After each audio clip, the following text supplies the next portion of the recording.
मैं गुल प्लाजा गई थी। मैं वहाँ एक गवाह बनकर खड़ी थी, एक ऐसी गवाह जिसके सामने अल्फाज भी कांप जाते हैं। मलबा अभी गर्म था, धुआं फिजा में मौल्लिक था और हवा में जली हुई इंसानी जिंदगियों की बू बसी हुई थी। वहाँ खड़े होकर महसूस हुआ कि ये कोई जाए हादसा नहीं, ये एक इज्तिमाई कब्र है। वहाँ मुझे एक शख्स मिला, खामोश, खाली नजरों वाला, जैसे उसके अंदर सब कुछ जल चुका हो।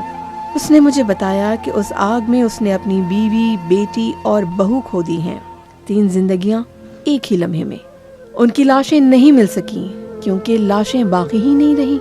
आग ने जिस्म नहीं छोड़े, सिर्फ हड्डियां छोड़ दी हैं।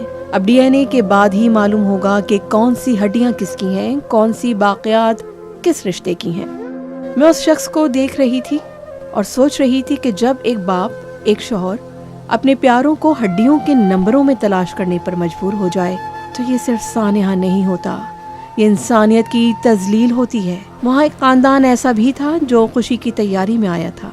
एक हामला औरत जो अपने होने वाले बच्चे की आमद से पहले उसके कपड़े, उसका बिस्तर, उसकी नन्ही सी दुनिया खरीदने आई थी। वो औरत, वो बच्चा जो अभी दुनिया में आया भी नहीं था और उसका पूरा खानदान सब उसी जालिम आग की नजर हो गए। किसी ने जिंदगी को जन्म देना था, लेकिन यहाँ जिंदगी को ही जला दिया गया। कुछ खानदान ऐसे भी थे जो शादी की खरीदारी के लिए आए थे। किसी की बहन का जोड़ा, किसी बेटी का डिनर सेट, किसी दुल्हन के ख्वाब, सब राख बन गए। शादी की खुशी मातम में तब्दील हो गई और घरों में अब खुशी नहीं, सिर्फ सोग है।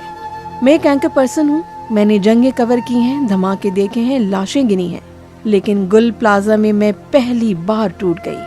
मैं वो मनाजिर देखकर मेरी रूह लरज़ गई। मैं कैमरे के सामने मजबूत रही, मगर कैमरे के पीछे मैं रो ना सकी। मैं साकित हो गई। मैं वहां से वापस आ गई हूँ, लेकिन वो आग मेरे अंदर जल रही है।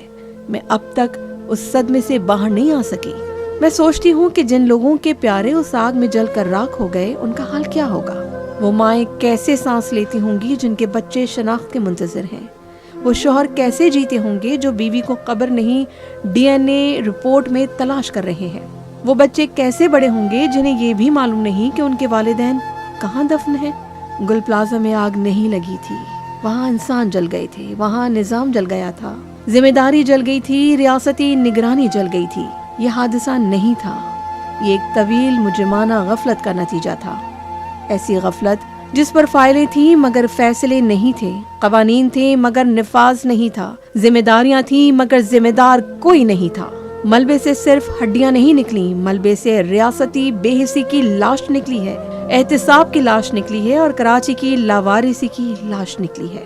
आज सवाल उनके लिए जो बोल नहीं सकते, जो सिर्फ बाक़ियात बन चुके हैं, जो फाइलों में केस नंबर हैं।